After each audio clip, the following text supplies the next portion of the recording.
As-tu déjà réfléchi à la raison pour laquelle nous sommes tous fascinés par l'inconnu? Pourquoi l'imprévisible attire notre attention? C'est dans la nature humaine d'être attiré par l'inconnu et l'imprévisible. Cette psychologie peut être appliquée en amour et dans les relations. Cependant, il est important de noter que les relations saines sont basées sur la confiance, la communication et le respect mutuel. Les psychologies sombres peuvent être utilisées pour manipuler les autres et ne devraient pas être utilisées à des fins malveillantes. Si tu cherches à améliorer ta relation, je te recommande de travailler sur la communication, la compréhension mutuelle et la confiance. Ces éléments sont essentiels pour construire une relation saine et durable. La première règle est de ne pas être toujours prévisible. La prévisibilité peut tuer l'intérêt naturellement. Les êtres humains sont curieux par nature et sont attirés par les mystères et les choses qu'ils ne peuvent pas tout à fait comprendre. Si tu es prévisible, tu es facile à comprendre, comme un film que tu as vu 100 fois. Cela devient ennuyeux rapidement, surtout dans les relations. L'excitation de l'inconnu maintient l'intérêt vivant. En étant imprévisible, tu touches essentiellement aux bases de la manipulation, jouant avec les principes de la récompense et de l'incertitude. La deuxième règle consiste à rendre les autres émotionnellement dépendants de toi. Cela implique de pénétrer dans leur esprit. Il ne s'agit pas seulement d'être présent pour elles, mais de devenir la personne sans laquelle elle ne peut pas vivre. Tu seras celui qui la comprendra mieux que quiconque, en explorant ses émotions et ses peurs les plus profondes. Écoute-la, apprends ce qui la fait réagir, puis utilise cette connaissance pour devenir son point d'ancrage émotionnel. La troisième règle consiste à disparaître soudainement. Cela implique l'élément de surprise et le pouvoir de l'absence. Si tu deviens soudainement moins disponible ou que tu disparais, cela crée un sentiment de mystère et d'urgence. Les gens veulent ce qu'ils ne peuvent pas avoir, et en disparaissant, tu deviens la chose qu'elle ne peut pas avoir pendant un certain temps. Cela déclenche une réaction psychologique appelée aversion à la perte. La quatrième règle consiste à ne pas montrer trop d'enthousiasme lorsque tu rencontres quelqu'un. Il s'agit de contrôler l'atmosphère émotionnelle de vos interactions. Montrer trop d'enthousiasme peut être perçu comme une faiblesse, comme si tu donnais ton pouvoir. Au lieu de cela, maintiens un certain calme et mystère quant à tes sentiments. Lorsque tu te rencontres, garde tes émotions sous contrôle. Montre de l'intérêt, bien sûr, mais de manière contrôlée et mesurée.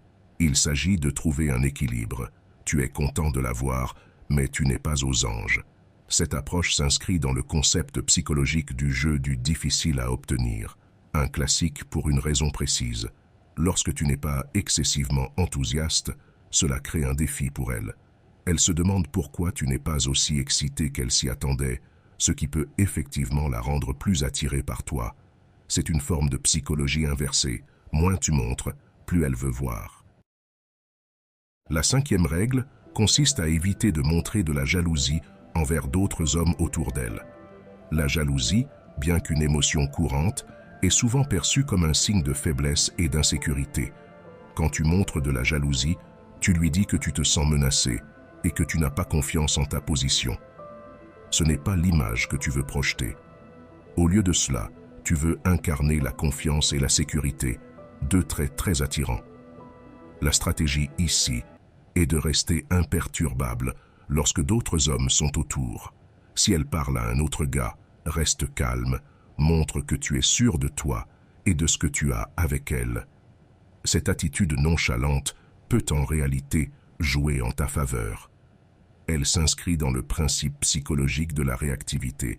Lorsque les gens sentent que leur liberté de choix est restreinte, ils la veulent davantage. En ne montrant pas de jalousie, tu ne la restreins pas, tu lui donnes la liberté de choisir. Paradoxalement, cela la conduit souvent à te choisir, car tu t'es positionné comme l'option plus confiante et détachée.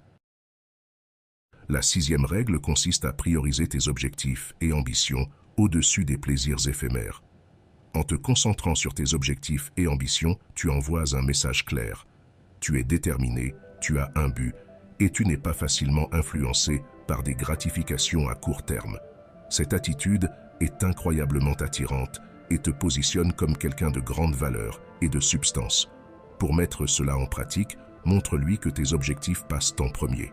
Il ne s'agit pas de la négliger ou de négliger la relation, mais de montrer que tu ne dépends pas d'elle pour ton bonheur ou ton épanouissement. Tu es une personne indépendante, avec ton propre chemin. Cela crée une dynamique où elle te voit comme quelqu'un qui aspire à quelque chose de plus grand, quelqu'un qui ne vit pas seulement pour l'instant, mais construit un avenir. Nous sommes naturellement attirés par des individus qui montrent de l'ambition et de la détermination. De plus, cette approche s'appuie sur le concept de rareté. Lorsque tu es moins disponible parce que tu poursuis tes ambitions, ton temps devient plus précieux. Elle commencera à voir ton temps et ton attention comme des biens précieux. En faisant cela, tu n'es pas simplement une option parmi tant d'autres dans sa vie, tu es la récompense. Tu deviens quelqu'un avec qui elle veut être associée, quelqu'un qu'elle respecte et admire. Si ces stratégies t'ont intrigué, n'hésite pas à liker, à partager tes réflexions dans les commentaires et n'oublie pas de t'abonner pour plus d'aperçus dans l'esprit humain et les relations. Utilise cette connaissance avec soin et rappelle-toi, il ne s'agit pas seulement de faire en sorte que quelqu'un pense constamment à toi.